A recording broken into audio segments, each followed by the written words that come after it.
Good afternoon, everyone. Welcome to Ipsos, our first webinar, and the title is Navigating Uncertainties, Ipsos Malaysia Consumer Confidence Outlook. My name is Tasha. I'm one of the directors at Ipsos, and I'll be your host this afternoon. The session will take around 45 minutes, and the last 15 minutes will be for Q&A. You can either put your question in the Q&A box at the bottom part of your computer or laptop, or you can ask the questions after our last presenter has finished. Today we have two presenters that will be speaking to you. The first one would be Nura Dia.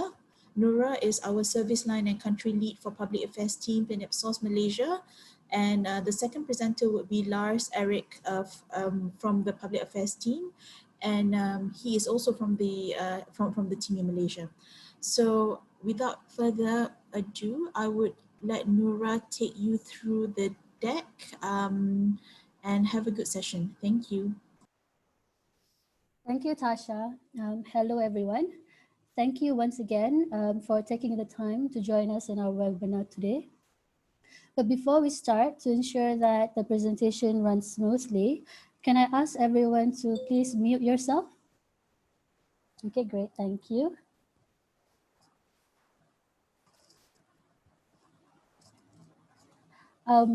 So since late January, the coronavirus has dominated the news, certainly since it started spreading across many different parts of the world. We have serious outbreaks not just in the Hubei province in China, but also in countries like South Korea, Japan, Italy, Hong Kong, and in many other parts of the world, and Malaysia included. It is here and we are facing it now. Malaysia now is looking like a very different place. Something that may have seemed like a foreign problem is now here as rising coronavirus infections has led to school closures, mandates to work from home, there's travel restrictions, there's cancellations of major sports and entertainment events, as well as empty store shelves and streets. It is therefore why we are doing this webinar today. In the next 30 minutes or 40 minutes, we'll be looking into the Malaysians' confidence and how it reflects perceptions of people towards one, the current and future state of the economy.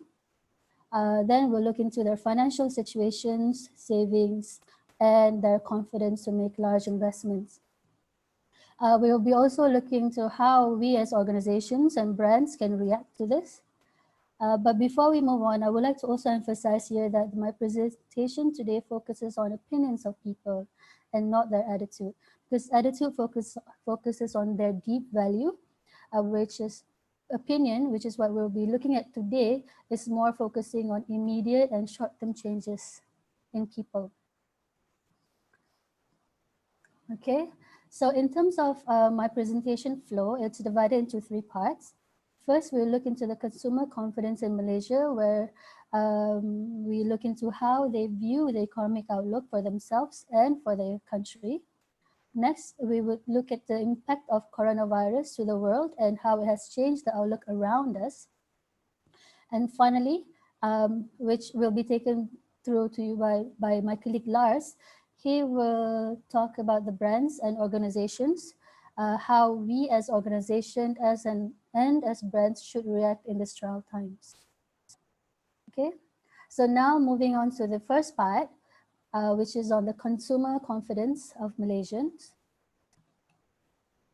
Okay, so we'll first start with assessments of the current economic situation in the country. Malaysians' view on the current situation is seen to be moving similar to APAC, as denoted by the lighter blue shade. This is for some time since the normalization post the election. However, since September 2019, the drop in the consumer confidence in Malaysia has followed a more declining trajectory than APAC. This trend is expected to drop further in March. We are also seeing that consumer confidence at the global level, however, seems to be more stable here. Though still, it was declining, but in October, it starts to be stabilizing. Now we move on to the assessments of the local economy. So sentiments towards the local economy, which would be the area where the consumers live, we are also seeing a decline. But it seems to be halting, stopped in February 2020, where it started to more or less increase.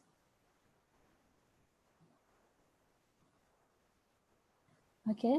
Regardless of the increase in February, we are expecting to see a similar trend to APEC emerging March for Malaysia. This is because at the time this data was collected, the coronavirus has not fully hit us yet. And to make matters worse, now that the MCO has been extended to 14 April, we are expecting to see a more declining trend moving forward, at least in the next few months. Now moving on to the future, where they see themselves 6 months from now, we can see here from the dark blue line that Malaysians have not been hopeful of the future. In fact, they have not been so since October last year. But starting January this year, the curve was flattening out after a long period of decline. However, we anticipate a drop in March, which is similar to what we are seeing for APEC, which is the blue line, the lighter shade of blue. As it moves from January to Feb, there was a slight dip. We anticipate to see the same thing for Malaysia's trend as it moves from Feb to March.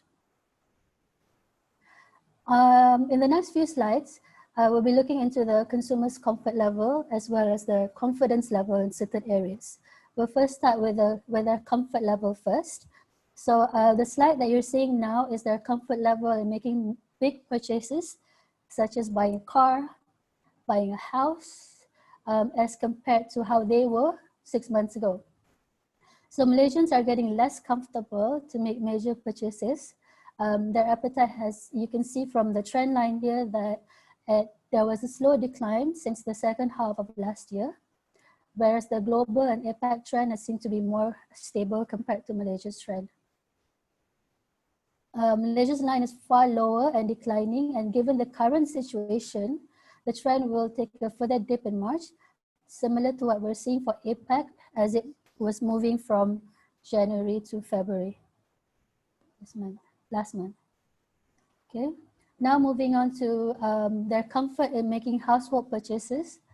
It is observed that Malaysians have a much higher pressure on household purchases than comparing to the both global and APAC trend. The gap noted here is more profound than for larger purchases and may be driven by a sustained period of weaker ringgit, which impacts everyone. The comfort in buying household items have steadily decreased since mid-2018. What we're seeing now that things are tough for us Malaysians, and it is anticipated to even become even tougher in the next few months to come. As for their confidence, okay, now we're moving from comfort to confidence level. As for the confidence level now as compared to 6 months ago, we will first start with their job security. Malaysians are not confident. This is what we're seeing from the trend. Okay, from the trend line, we can see that the perception of job security is also lower in Malaysia compared to 6 months ago.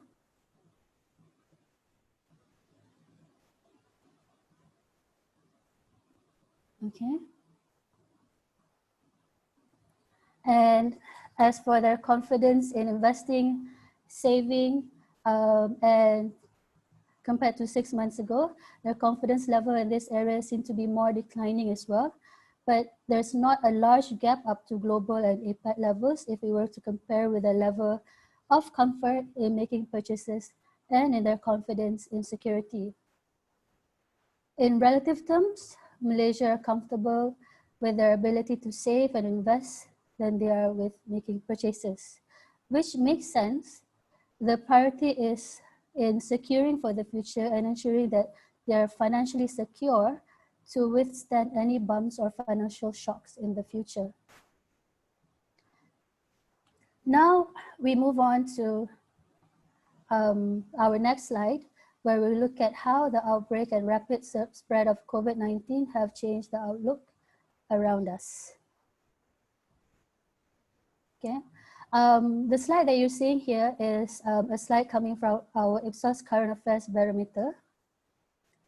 which is a combination of consumer sentiment and social economic stability. What we are seeing here is that from a strong position in mid 2018, Malaysians have been getting more apprehensive, and a low point to date come with a shift in political situation occurring in the second half of February. China, which is the blue line that you're seeing in front of you, has seen a more dramatic shift coming from the COVID-19 crisis in Wuhan province and reaching a low point when the crisis there was at its worst, which is in February, mid-February. Okay.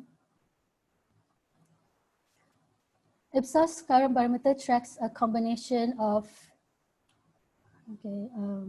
sorry. As a result of the COVID-19 crisis, China saw a dramatic drop. China saw a dramatic drop in consumer confidence in March. We can expect further dramatic swings in consumer confidence as more countries got affected by the virus. The data for this wave was collected in early March. Consider the following. Italy, number one, Italy, which now is at the zenith of the crisis, had at this point just started to register a dip in consumer confidence at this point, even after several regions in the north of the country had implemented severe countermeasures such as closure of schools and movement restrictions. In Spain, the line that we're seeing in Spain, now the third highest hit country in terms of confirmed cases per capita, in early March has a higher consumer confidence the month before. This is just a few weeks ago. And UK also seeing the same increase in consumer confidence moving into March. We do not know how Malaysians, we do not have the data for Malaysia, but what we can see here is that the situation is evolving very rapidly. It feels also like the crisis has been ongoing for such a long time, but do keep in mind that until the beginning of March, the breakout was largely confined only in China. While China's curve, which is the dark shade, has been flattening out, and this is where Wuhan now hardly registered any new cases, the crisis has spread to the rest of the world. This has severe consequences for people's outlook on their personal situation as well as their economic prospect. So having that in mind, Ipsos, we do keep track of a situation that is quickly evolving. Ipsos has been running a series of quick surveys, which covers the consumer's behavior, their attitude and fears, as well as the financial impact and perceived short-term and long-term outcomes of the coronavirus outbreak. We will continue to provide weekly data from a number of countries. Malaysia will be included from wave 6 as the current wave is ongoing now. As you can see, the survey starts in January to 7th to 9th February. That's the first wave, which is survey 1, comprising of these 8 countries, and it's now in its 5th wave with 12 countries, and Malaysia will be participating in wave 6, which will be starting this week on Thursday. The need to provide frequent data on the topic is illustrated by this graph. At the time we did our 3rd survey in the last days of February, the number of cases in Italy was still low. But at the time we did our 4th survey, Italy was in full-blown crisis, and the cases in the countries such as France and Germany, the cases are increasing very dramatically. From late February to mid-March, the dramatic changes in sentiments have changed. Here, what you're seeing in front of you would be the level of threat that they think the coronavirus possesses to their country.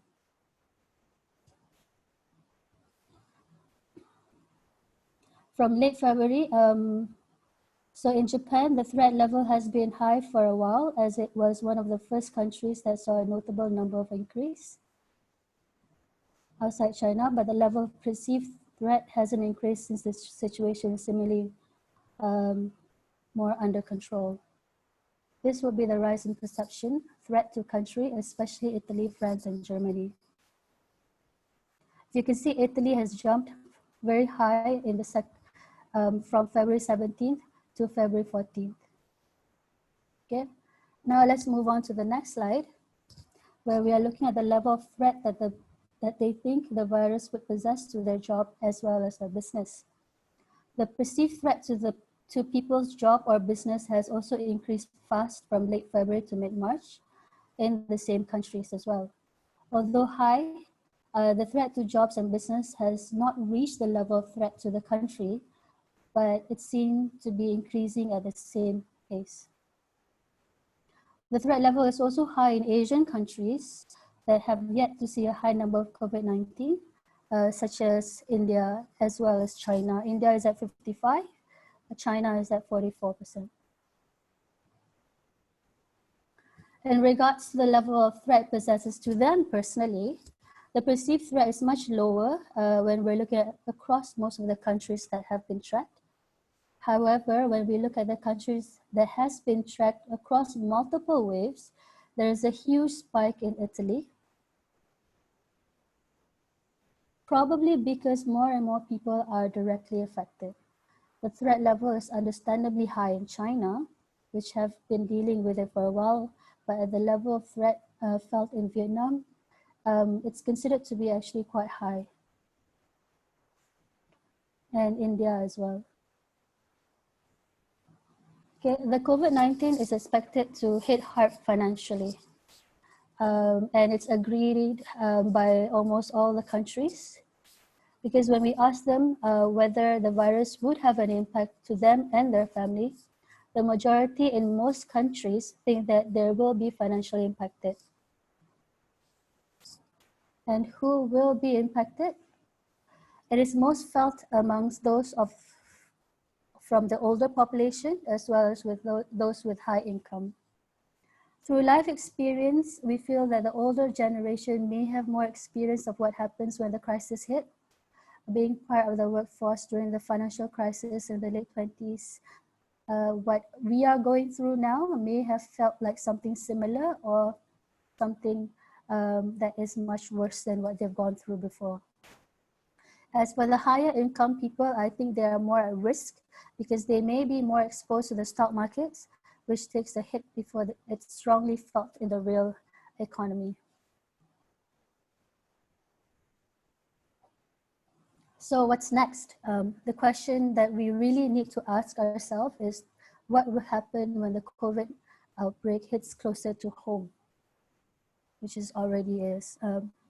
Malaysia have the highest number of cases in the Southeast Asia region, and it's rapidly growing.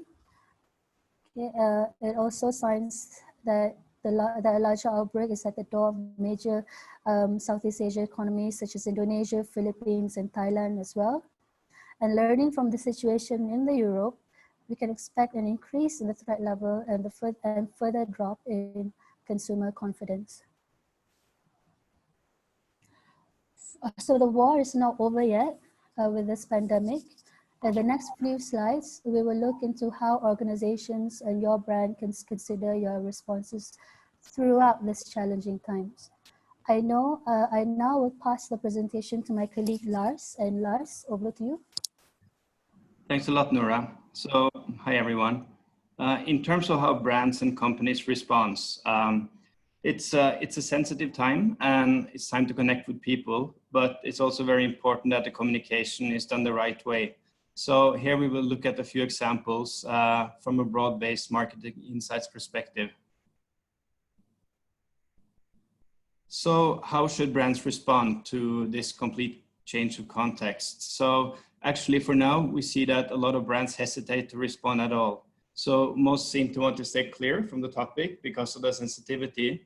And they may also be afraid of looking like they are profiteering in this situation.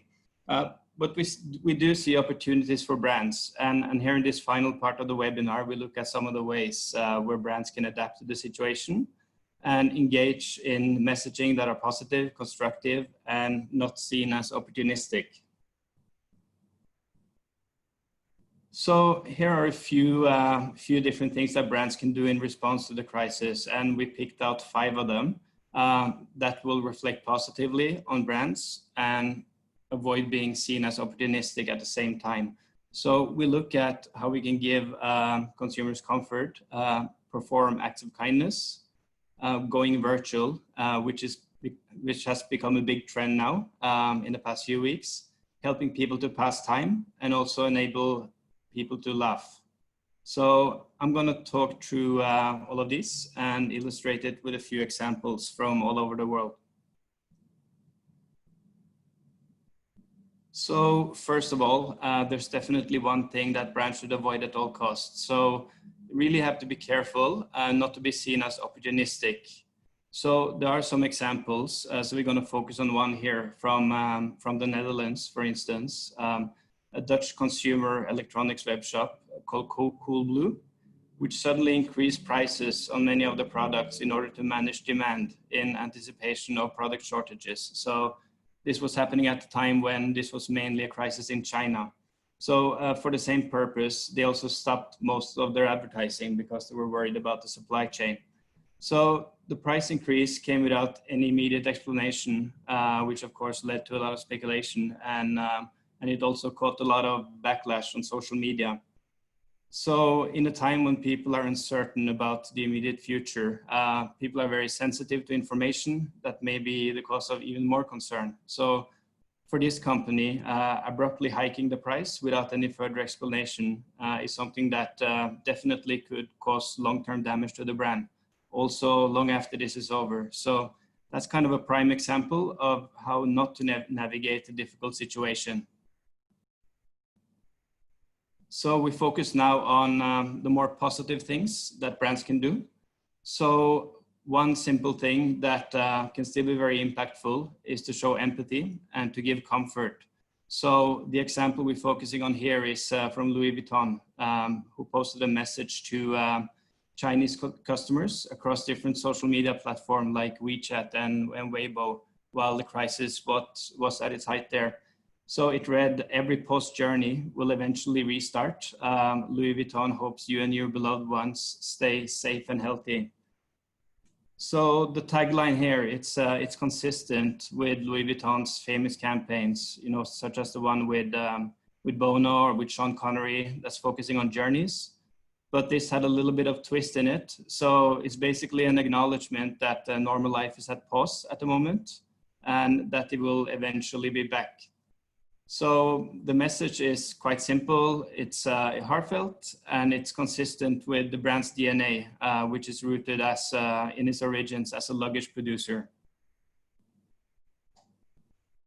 So there's also been quite a few examples of brands that have taken initiative to help stop the spread of COVID and also to reduce the negative impact that it has on people on a daily basis.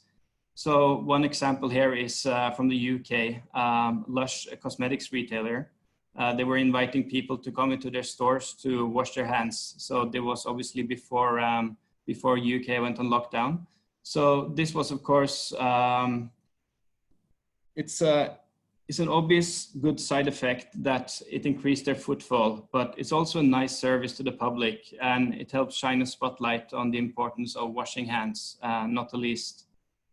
So another initiative, which many airlines have applied, Virgin, BA, KLM, but also Malaysian Airlines and Singapore Airlines here locally. What they have done is waiving the costs that they would normally charge when people are rebooking tickets. So the airlines are of course under massive pressure at the moment from this situation as well. And on top of that, they have to deal with a lot of people in difficult situations, people who are stuck somewhere and they can't get home. So at least they're doing their part not to pile on the pressure for their customers. And we also have Amazon that have a lot of third-party vendors on their site, and they put strong measures in place to prevent profiteering from this situation. So this happened after some vendors abruptly increased the prices for essential items such as face masks and sanitizers. In some cases, it was increased up to 2,000%. So the thing here is to we put ourselves in consumer shoes and imagine how they are feeling and what they're struggling with on a daily basis. So what can we do to help ease the burden rather than putting on more pressure, you know, from an already difficult situation. So now we see everything is becoming virtual, and we expect to see this continuing. So in China, which is now the biggest car market in the world, the car sale went down a lot in February as the country went into lockdown. So one of the solutions from some of the major car manufacturers, including Tesla, BMW, and Geely, their local car maker, was to facilitate online car sales with virtual showrooms and all, and online contactless car sales. So actually the online car sales went up in the first few weeks of the crisis with more and more brands creating virtual showrooms.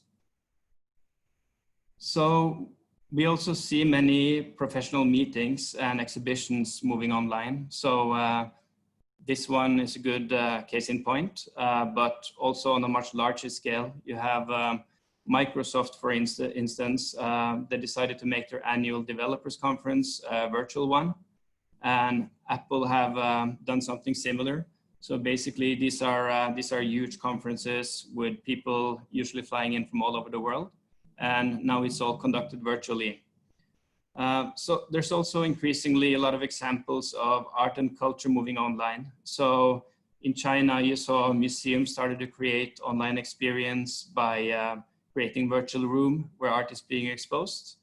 And furthermore, online art exhibits, live stream concerts, and other stuff have increased in Europe and North America as the crisis has spread there.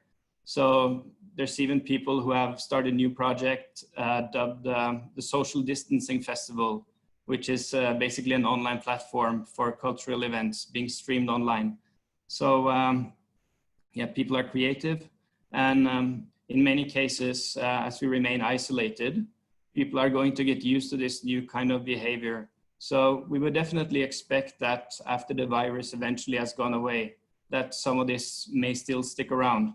So once people have integrated new behavior into their lives, it's likely that some of this behavior will actually stick.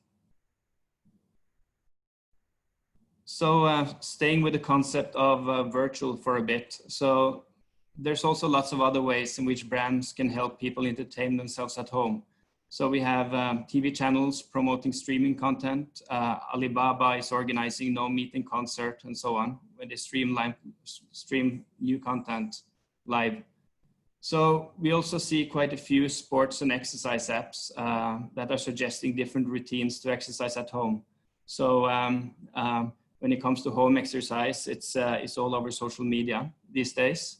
And think, for instance, about Peloton bikes. So Peloton bikes, they are one of the only few companies that have seen their stock price go up in recent times, even though they had to close physical stores and live studios to the public. But they saw a large increase in people buying home equipment during this time. So it's very interesting territory. How can brands and companies help people to make good use of the time they spend at home? How can we offer extra entertainment? How can people keep their kids busy as they're locked in the house because school is closed, etc.? Many different categories can play a role in this, not just media and exercise, but also cooking, education, gaming, DIY stuff, and cultural activities, as we saw already. So there's a good chance that much of this behavior will remain even after the crisis is over. Okay, so sometimes laughter is the best medicine, and some brands have observed that many people are using humor as a coping mechanism during these times. So humor can be a good way to deal with it, and the best medicine to deal with tension. So brands can definitely play a role here, like in the first example on the left-hand side. So where it's pointed out that you don't have to travel far to experience the beauty of the world we live in. At least not if you live in Italy with the number of UNESCO sites they have. But brands also need to be careful not to go too far, not to offend people. So the example on the right is one from Belgium, where a store created a promotion where you get a free mort subite, which translate as instant death when you buy 2 Corona beers. So this is of course a bridge too far for many people because we're dealing with something very, very serious here, which affects a lot of people and families. So humor is a quick way to win people's heart, but it's also a double-edged sword. So if we get it right, we may get a viral moment that's being shared across the country and around the world. But if we get it wrong, it may backfire in a bad way. So we have to be careful with that. Okay, so finally, before we round off, it's also worth mentioning that times of crisis have always been times of opportunity. So of course, many companies are under immense pressure right now, but at the same time, how they navigate this crisis, it will have an impact on how they're positioned when the crisis is eventually over. So as Lego, Amazon, Netflix, and Domino prove, a time of crisis shouldn't stop brands from thinking ahead. All of them laid the foundation of the current success during the height of the financial crisis in 2008, 2009. So in the case of Lego, they saw profit growth of more than 63%, largely because they expanded into the global market. While Americans were facing the worst of the recession, Lego expanded into Asia and concentrated effort to build sales in Europe. So basically, they had to expand geographically to get new revenue streams, and they benefit from it afterwards. Retailers were hit hard by the recession, but Amazon sales rose by 25% during the financial crisis as they unveiled new product offerings, including the Kindle 2, which helped boost sales during the holidays then. So they made profitability a secondary priority to customer service and competitive dominance, offering more products for lower prices, and they came out of it pretty well. So Netflix subscriptions were soaring during the recession. They attracted 3 million new subscribers by the end of 2009. So at that time, they were an alternative to pricey cable and satellite TV services. So although it was a novelty then, it was the period when the time cord cutting really hit the mainstream. And in 2009, Domino also made massive changes, changing their pizza recipe, spending heavily on research and engaging in candid campaigns, which were driving up sales and profits and put them in a very strong situation in the next decade. So all of these examples show that it's possible to come out stronger after a crisis. However, it requires brands and marketers to think of new ways to relate to and cater to their customer base during the new circumstances that we all live under right now. So any brands that can help ease the burdens consumers feel while this is going on will certainly be remembered after. Okay, so we're near the end now. So to close this, there's a few things we want you to take out of this webinar.